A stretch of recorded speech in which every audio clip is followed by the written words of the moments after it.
Sorry, guys. Had a little bit of a snafu, but I'm back on. Yeah. Let me share this out to a couple of groups. Okay. Share the group. Yes. Yes. Where is King's Cash Code? King's Cash Club. Yes. There we go. And here we go. Yes. Now I can go live on Instagram. How y'all doing? I know that there probably won't be a lot of people on here live today because you are at church. I just came back from a very early service. Ah! Y'all.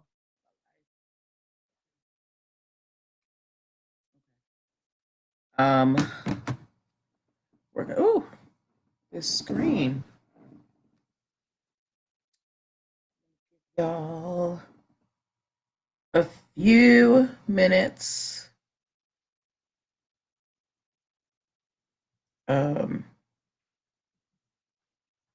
Hi, as you come in, please put your name in the, tell me where you're joining from so I can say hi to you properly. I'm going live on Instagram right now, so just give me a moment to get myself together. Who is Chanel West Coast? All right. Yes. In the comment, let's go here. Still need to get this second lamp to get rid of this shadow. Just haven't gotten around to it yet. Okay. Okay, maybe that will decrease the shadow. What? Okay. Okay, I think that's better. Okay, yes. All right. Okay, so we are going to get started at 10:15. So at that time, if you're watching, share this out. But before we get started on content, actually, I think we're probably going to have a light audience today. So let me just go ahead and introduce myself. Ooh, I got coconut oil all over my forehead. I just washed my hair, y'all. See, you can see the flecks of coconut oil in there. My hair was a mess. If you don't remember, I had surgery on my finger not too long ago, so I can't really get my hand wet. So I haven't really been able to do all the things that I usually do, but my fingers finally healed enough that I could wash my hair. Yes, now I still need to twist it so it looks nice and polished, but we thank God for small favors. No, I don't want to end this. What the hell are you talking about? Oh, hey, person on Facebook, let me know where you're joining from because it's not telling me who you are. Okay. So let's just get started, y'all, because it's Sunday and I know y'all got things to do. Welcome, welcome, welcome. Happy Sunday. Welcome to a special weekend edition of NPL Legal Dish, my usually weeknight live broadcast. But I didn't go live on Fridays, and I had said I was going to go live on Saturday, and my day just got totally away from me. So we are here on Sunday. May not be on time, but I'll be here when you need me. I'm just kidding. I'm usually good about keeping my appointments, but the last couple of days have been very draining on myself, and I'm really adamant about respecting my body and respecting, me needing rest. So if I feel like I can't give you a quality show, I'm not going to do it because I don't want to disrespect you. I don't want to disrespect my work. So when I don't come on, believe me, it's because it's better that I don't come on. I don't want to disrespect y'all. I don't want to waste your time because I can't give you my 100% on the show. Okay? All right. So I apologize for not being on yesterday. And I also wanted to explain why. All right. Okay. So now that I have gotten through all of that, I want to say hi to everybody. Like I said, I'm Natalie Pierre-Lewis. This is my usually weeknight broadcast where we learn business and legal concepts using pop culture and celebrity news. I am Natalie, blah, blah, blah. I'm the host of the show. I'm also the owner and operator of NPL Consulting, LLC, a business formation firm. What that means is I help entrepreneurs get their business paperwork together. So if you need help with things like contracts, getting registered with the state, brand protection through trademarks, copyrights, or patents, hiring employees properly, getting EIN numbers, DUNS numbers, operating agreements, I help you do all of that stuff. Why am I qualified to do that? I'm so happy that you asked. I am a licensed attorney. I have been one for 13 years and counting. I have started multiple businesses for myself and others. I've had many careers in the realms of entrepreneurship, the law, education, hospitality, and administrative support. And most important, I'm very passionate about making business and legal education as accessible to everyone as possible. Not everybody has the time, the money, or the desire to go to business school or to law school, but so many of you, hello, whoever's watching on Facebook, but so many of you have amazing business ideas. And if you're going to be successful, there are just some concepts that you're going to need to know. And that's where I come in. If you need help getting your business formation strategy together, you can set up a free 15-minute consultation using the link in my bio, linktr.ee/NPL Consulting Firm, linktr.ee/NPL Consulting Firm, linktr.ee/NPL Consulting Firm. Side note, my 1-hour coaching sessions for 2019 will be ending December 15th. So please book your appointments before then. After that, I will not be taking any more appointments, and prices are going up in 2020. So I would suggest you book your appointment now. All right. What else do I want to let you guys know? A lot of the concepts that we are going to talk about for this show, you can find in my trademark toolkit ebook. It is for sale for $9.97 right now in my e-store. If you go to the link in my bio, linktree/NPL Consulting Firm, there is a button right there where you can access my trademark toolkit and all of the ebooks that I have written. I'm kind of a business nerd. I write a lot of ebooks. So there's about 9 or so in there, including if you want the whole spectrum of intellectual property, meaning trademarks, patents, and copyrights, I have my Protect Your Biz ebook bundle for $29 in my e-store as well. All right, so that's enough shilling on my end. Let's get down to business. So I'm going to talk about these stories, and if for those of you watching, if you have questions, drop them in the comment box. We don't have any viewers right now. I'm not really expecting a lot of viewers this morning because it is Sunday morning. A lot of you may be at church. A lot of you are sleeping in. One thing you need to know about me is I am an early bird. I've been up since 3 o'clock this morning. And that is when I feel most productive. So that's why I wanted to get on here and, crank out this episode. All right. So it might be shorter than usual, but we're still going to get the information out. Yes. Okay. So the first story that we are talking about, I actually had a poll about this in my social media stories on Friday. So I had posted a picture of some popcorn and it had the name Mrs. Fields on it. And I asked everybody if they had any. And only one person out of the number who responded said yes. So apparently people aren't really into Mrs. Fields popcorn. But here's why I'm asking. Hello, person on Facebook. Have you ever had Mrs. Fields popcorn? You here watching me? You don't want to say hi? Hi. I see you. I see that eye in the corner. I see you. Say hi. All right. Yes. So the first story we're talking about has to do with Mrs. Fields. So we know Mrs. Fields, they make cookies, right? But Mrs. Fields also has licensing agreements with other companies. So Mrs. Fields doesn't make popcorn, but they do rent out their name to companies that make popcorn, right? So this is the case of Mrs. Fields, the cookie company, versus the Mrs. Fields, apparently popcorn company. This company is called MFGPC. Hi, Zephyrina. It is so nice to meet you. Thank you for saying hello. Yes, Zephyrina, have you had any Mrs. Fields popcorn or a Mrs. Fields cookie? Let me know, okay? So like I was saying, Mrs. Fields, even though they don't make popcorn, they did rent their name out to a popcorn company. So, you know, the company paid them a certain amount of money to be able to put the Mrs. Fields name on their product, right? However, this popcorn company, like they made like really decadent popcorn. So it was like chocolate drizzled, caramel drizzled, you know, like you get those really fancy popcorns. I'm not a big popcorn fan because I just don't like popcorn getting stuck in my teeth, but apparently it's a thing, whatever. Anyway, this popcorn plant, a fire ruined the plant, right? So they weren't able to make their popcorn. Now, on top of the licensing agreement with Mrs. Field, which means that we let you use our name, in return, you pay us some of the money you get for the popcorn, right? That's their licensing agreement.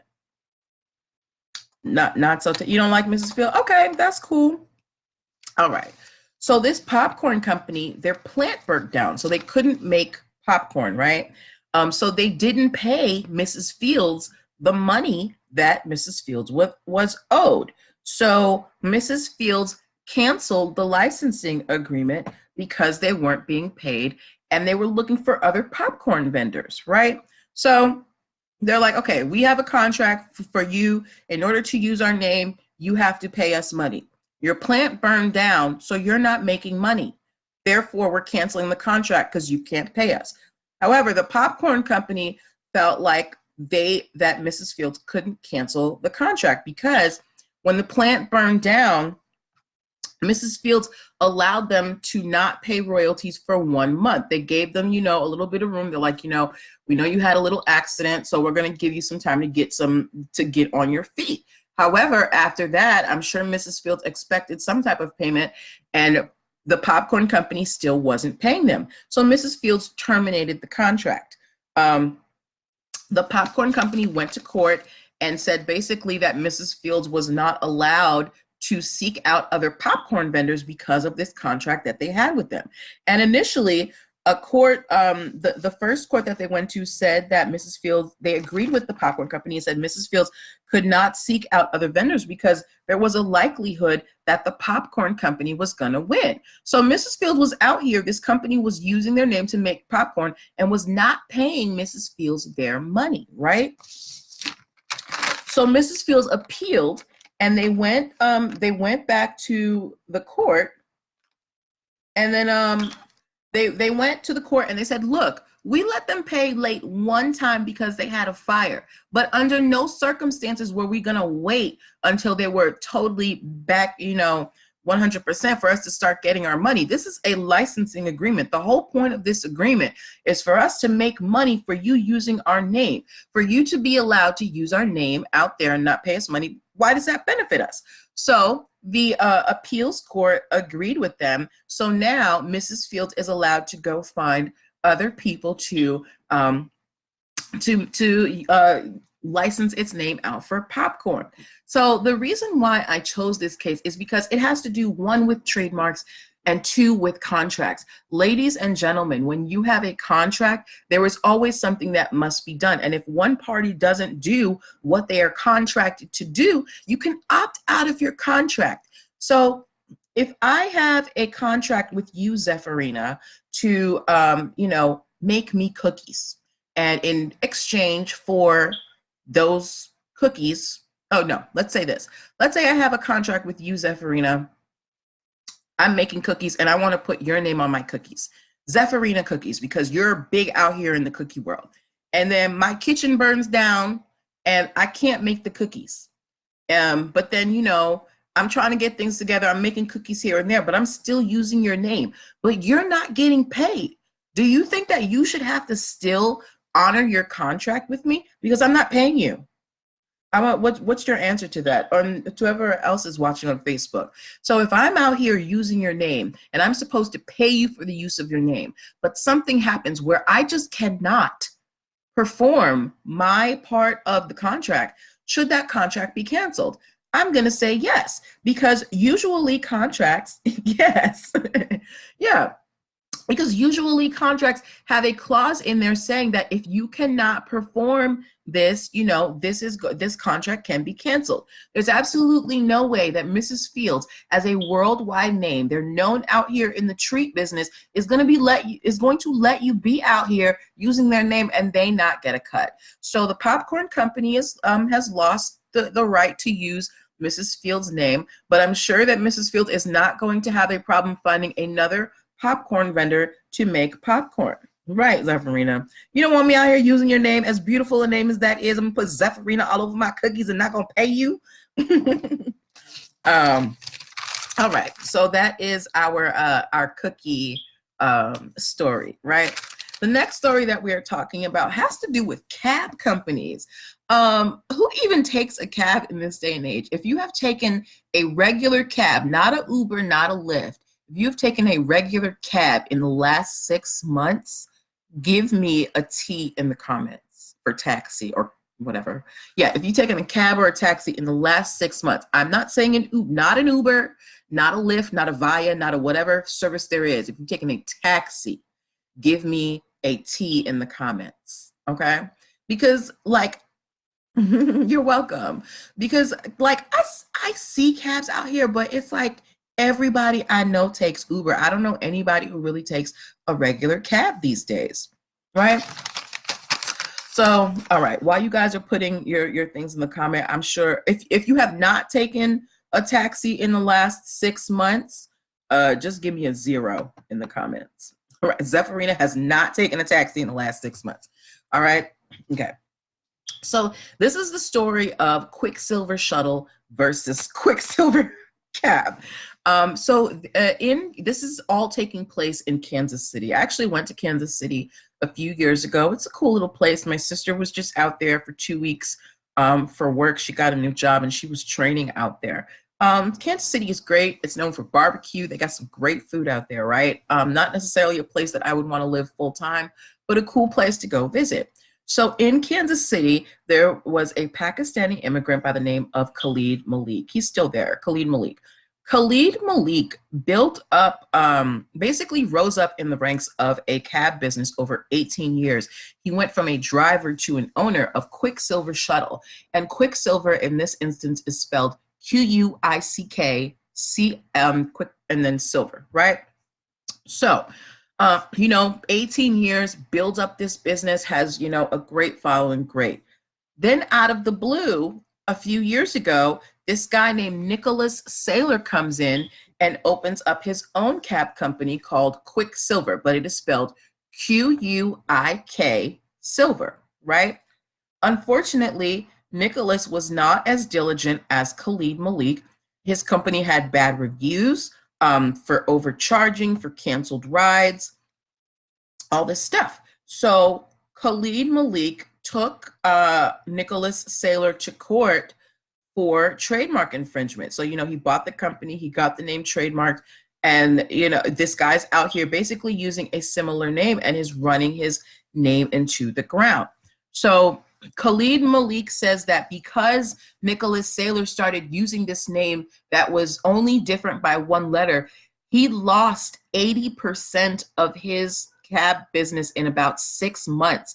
He was making about $1 million a year when he finally got to the top, and he lost 80% of that. And he spent a lot of money fighting this legal case. The problem is, I'm getting ahead of myself. So when we talk about brand dilution and brand confusion, this is what I'm talking about. If you have my trademark toolkit, I talk a little bit about it.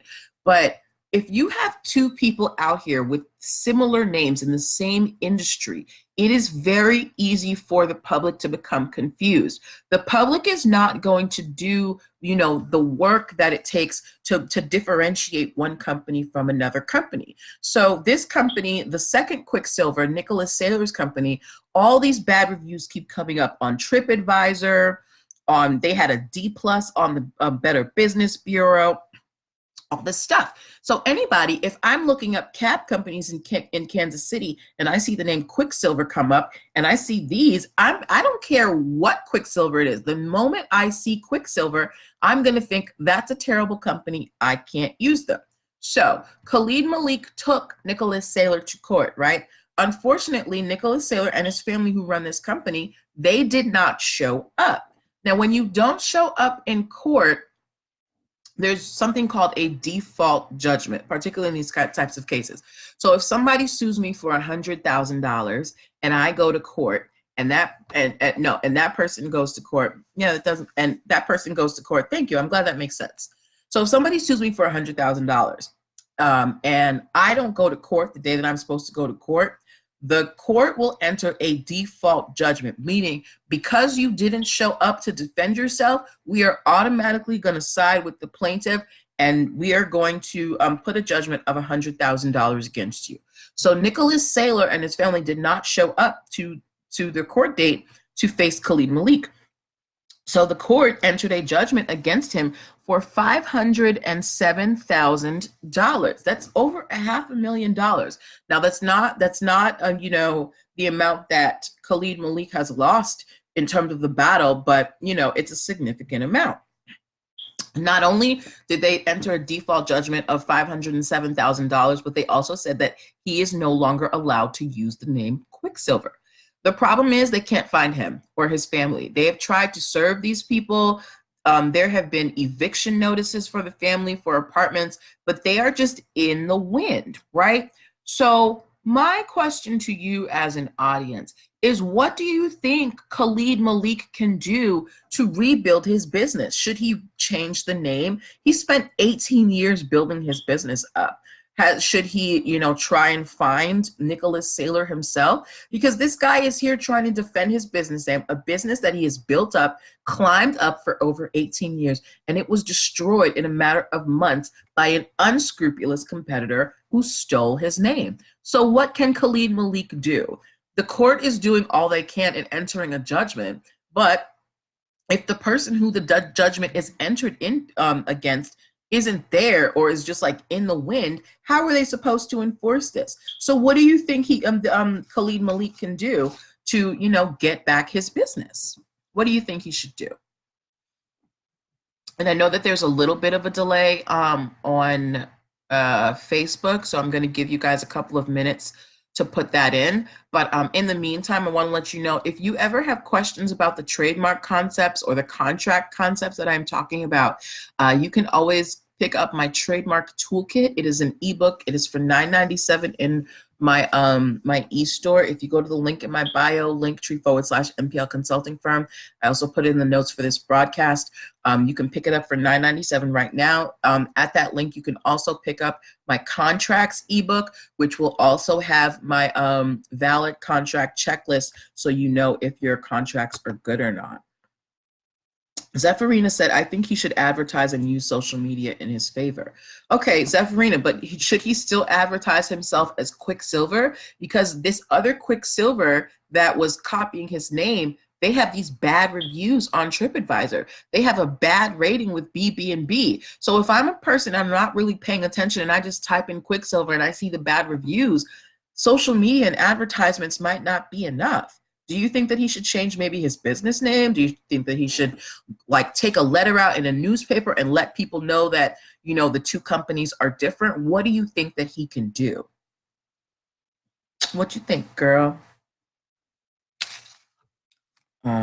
Yes. All right. What do you think he should do?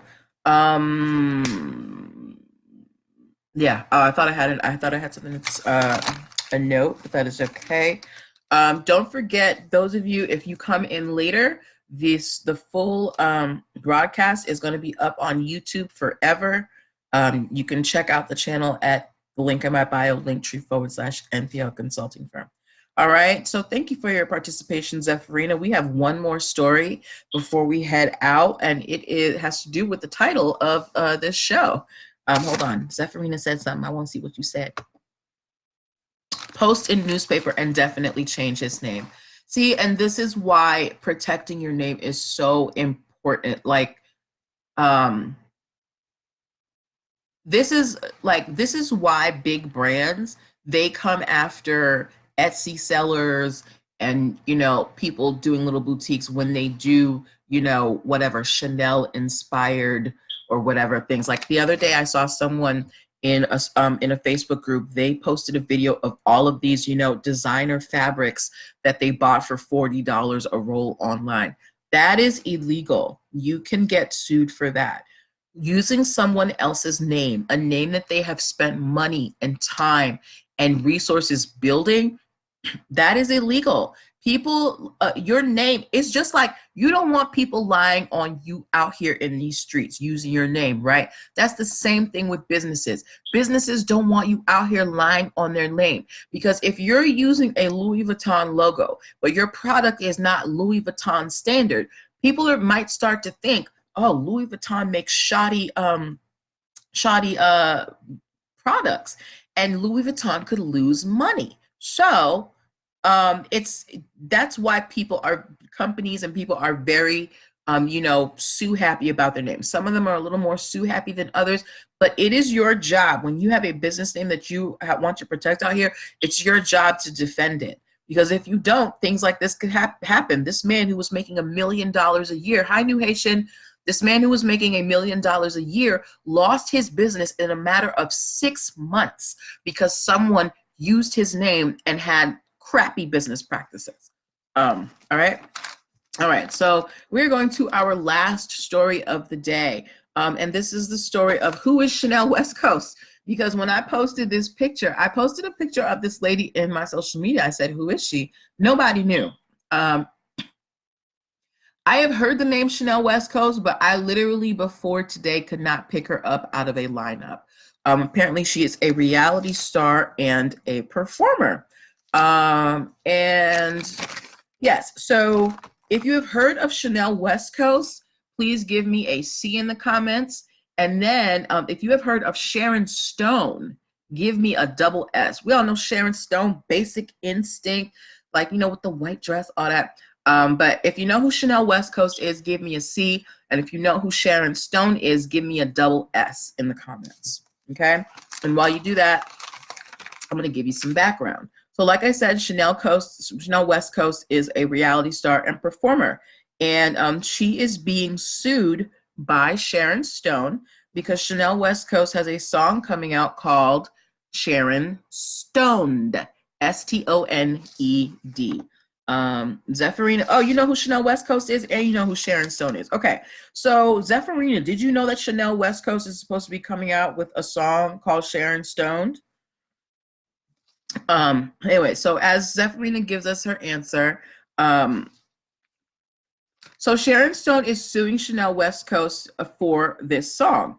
The song or the video treatment, hello, I don't know how to pronounce your name. Can you please do it phonetically for me so I can greet you properly? Thank you. Agaioec. Agai. Oh, what? I don't know how to pronounce that. Anyway, so Sharon Stone is saying basically that Chanel West Coast is using her name to promote her brand and cannabis products, and she doesn't like it. Apparently in this song, you didn't know? Apparently in this song, Sharon Stoned, Chanel West Coast says Sharon Stone's name a total of 33 times, her full name, Sharon Stone, and uses her first name 99 times in the song. And Sharon Stone is like, you know, I'm not into cannabis. I don't like the fact that, you know, my name is being associated with cannabis products. How is it being associated with cannabis products? Here's why. So the video that Chanel West Coast is shooting has these iconic, you know, Sharon Stone moments like Basic Instinct, where Chanel West Coast is dressed up like Sharon. And there's products like, you know, rolling papers, things like that, all sorts of like cannabis, what do you call that? Cannabis accessories that are promoted in the video. Here's the thing though, Chanel West Coast is saying that Sharon Stone absolutely knew that she was doing this song. Not only that, Sharon Stone has been helping her with this song. She said that she produced a picture of her and Sharon working together. She said that they had phone conversations about the song. They met in person. They met in person. They had 2 dance rehearsals where Sharon was present, and she contributed ideas. She said that Sharon Stone was supposed to be in the video, but she pulled out unexpectedly the day of the shoot, and now she's suing Chanel West Coast.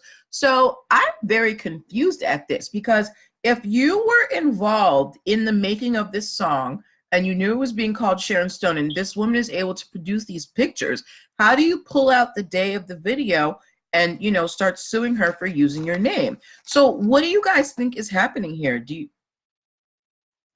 Because nobody knows who Chanel West Coast is. That is exactly why I labeled this episode, Who is Chanel West Coast?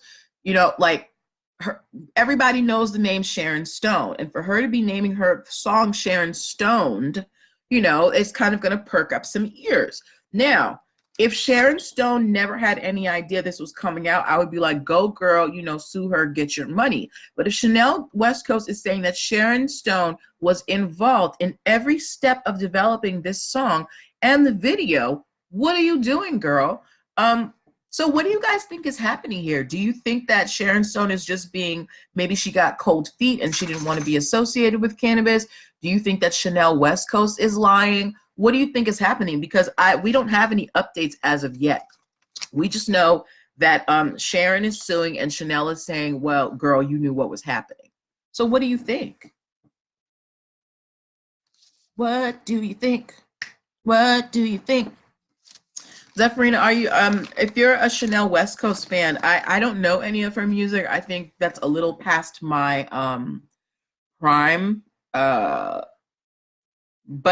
I think having a name like Sharon Stone that, you know, crosses genres, people love movies. Hi, Miss Whitney. Hi, K. Rousseau Apparel.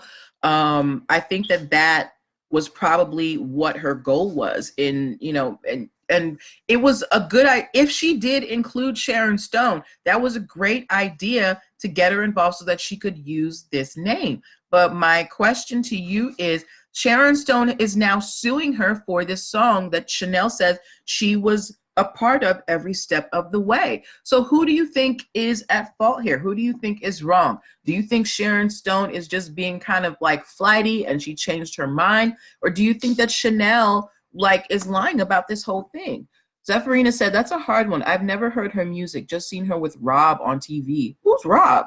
Girl, I don't know who these people are. I'm old. You need to tell me, what TV is she on? Miss Whitney, do you know who Chanel West Coast is? We got Miss Whitney in Instagram right now. Yeah. So what's happening here? I mean, we're gonna have to wait and see what happens with this lawsuit. But I'm very surprised, because usually when you have stories of celebrities, you know, suing for people using their name, Miss Whitney said, you know, Granny don't know. Usually when celebrities sue people for using their names, it's people who have no connection with them at all. But this person, Chanel West Coast, is producing pictures, saying we had her at rehearsals and all this stuff. Zephyrina Huckabee said, regardless, I feel Chanel should have asked for rights and got a contract if she wanted to use it. Zephyrina, I love you. I love you. Absolutely. Where is the contract? You should have had a contract with Sharon saying that you could use her name. Absolutely. Rob Dyrdek on Fantasy Factory. Girl, you're speaking Cantonese to me right now. I have no idea who Rob Dyrdek is or Fantasy Factory. I'm going to have to do some Googling. Yes, Chanel West Coast should have had a contract with Sharon Stone. Oh, okay. Thank you for that. She should have had a contract with Sharon Stone that she could produce, saying, yes, Sharon has agreed that we can use her name. Sharon has agreed to appear in this video. So unless a contract is produced, it's pretty much going to be Chanel's word against Sharon's. So who, let's just say that there is not a contract, right? Let's just say they didn't do their due diligence and there is not a contract. Who do you think might win in this battle? Oh, that guy. Okay, he does that show on MTV. Okay, thank you. Okay. Okay. Um, yes. But who do you think would win in this one? Because Chanel Westco seems to have all her stuff in order. She's got pictures of Sharon. She's got, them. She said they had phone conversations. I'm sure she can pull up the phone conversations. She said that they had in-person meetings, and dance rehearsals. Rob Dubs. Okay.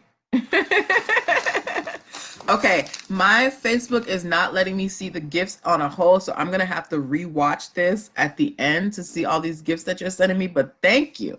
Anyway, so we're gonna have to wait and see what happens between Sharon and Chanel West Coast. This and this actually might boost Chanel West Coast because this is the most that I've ever talked about her in my life. So imagine what it's doing for her career on a whole to be sued by Sharon Stone. Like they say, all press is good press, right? But yeah, so those are the stories that I had for you today. Again, for those of you who are regular watchers, I apologize for not getting on yesterday like I said I would. But I was not going to be able to give y'all a quality show. And I also, today I met the beautiful Zephyrina on here who, this is the first time I'm seeing her in the live stream. So, hey, girl, I'm looking forward to seeing you in the rest. I will be back tomorrow at 8 p.m. I promise. I'm good Monday through Thursday. It's the weekends that get kind of dicey for me. But if you guys want to participate in the live show, join me here weeknights at 8 p.m. Facebook and Instagram. If you want to watch any of the back episodes, please go to my YouTube channel and you can watch those. The link for that is in my bio, linktr.ee/NPL Consulting Firm.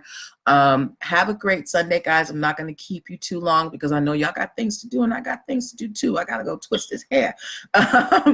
But have a great Sunday and I will talk to y'all tomorrow. Bye.